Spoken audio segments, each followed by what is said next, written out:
First thing I want to say that it's an incredible honor for me that the family's asked me to speak here today. I feel the emotions. To me, it's very difficult to stand up here.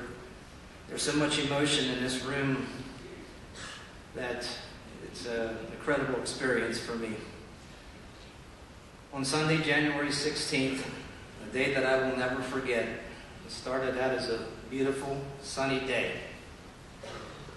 I saw all the boys at the team breakfast that morning, smiling and happy. I reminded the boys to say thank you on their way out at the Cat's Meow. Distinctly remember how proud I was of them because it seemed like they went out of their way to thank all the people at the Cats for that breakfast. Several hours later, it became the worst day that any coach could ever have. A day that I never dreamed could happen.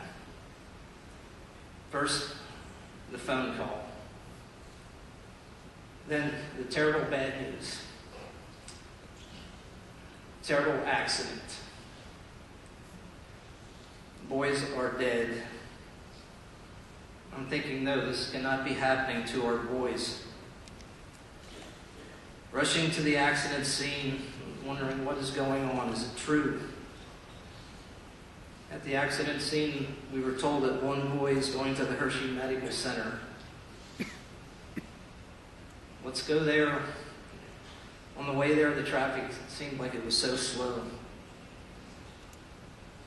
We got there too late. I'm crying. I'm watching somebody sit in the waiting room watching a football game. It made me angry because then they know that one of our boys was dead in the next room. The other boys were being brought to the Good Samaritan Hospital in Lebanon. Obviously, we had to go there. It seemed like it took forever for them to get there. Where are they? It seems like taking forever. And I'm the coach, and I need to see them. They're all gone, and there's nothing I can do about it. In the past 5 days, it seemed like our world has come to a standstill. We are numb. I feel myself not caring about too much about what's going on in the world at all. The barren nation has lost 4 of its favorite sons. Football was pretty important to these boys and their families. And now it's a realization that these 4 boys of fall will not be on the field in September. Devon, Cody, Nick, and John were to be part of the core of next year's football team.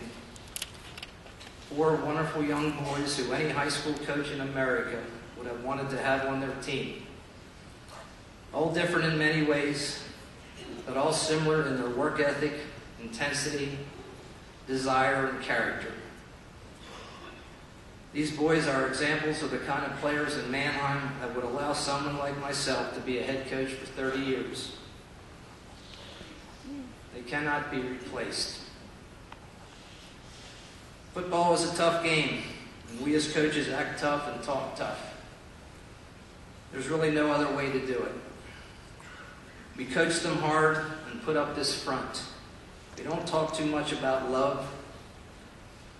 Sometimes when things get a little tough, we do remind the boys that we love them, and then quickly add, but we love you more when we win. As coaches, we show our love by driving each boy to reach their potential. Do they understand this love? Probably not until later in life. But I want to tell you all here today that I love these boys. And it's obvious that you love them too. Without a doubt, there will be a void. This has been a life-changing event for the families, friends, classmates, teammates, and coaches of Devon, Cody, Nick, and John, and for our community. We sit here and think of lost potential and of unfilled dreams. We wonder what could have been. We feel guilty We wonder how life could possibly be worth anything if it allowed these beautiful boys to die. But we cannot be burdened by the sorrow. We need to look for the good in life again. I would say to our football team and to other sports teams that were affected, you need to focus on new goals and get to work on them. Individual players should take advantage of new opportunities. We on the football team must come to grips with that Cody and Nick and John and Devon will not be on the field with us next year. We must honor their memory by working with the same level of intensity and passion and love of the game that they had. Now, a thought just occurred to me. I do believe that next season they will be watching us from above. I think they will be involved in every play of every game. And if there is a football team in heaven, they're on it. And excuse me for saying this, but they're kicking ass.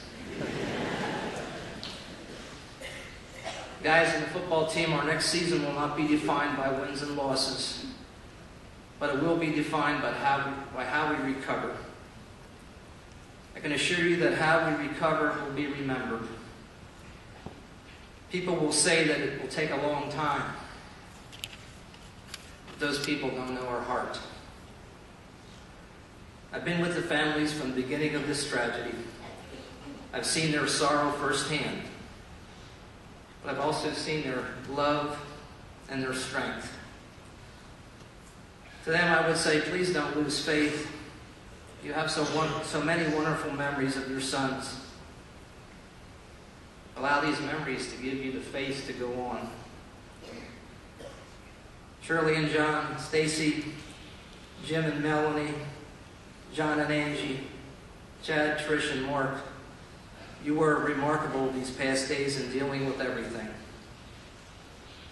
To the community members and friends present here today, please remember these parents and their immediate family members as you go back to life as usual next week. Just remember the outpouring of love and kindness and support that you offered this past week. It was impressive. I'm wondering here as I stand, why cannot not continue? To the administration and student body of Manheim Central and all the members of Barron Nation, it gave me chills to see you in action. It was amazing. I don't have the words to adequately describe what occurred. An undeniable and a resounding school spirit was present these last several days. I'm now quite positive that we will recover from this tragedy. The strength of the Barron Nation is overwhelming. And to quote from a very famous movie which I love, we are Manheim. We are Manheim. Thank you.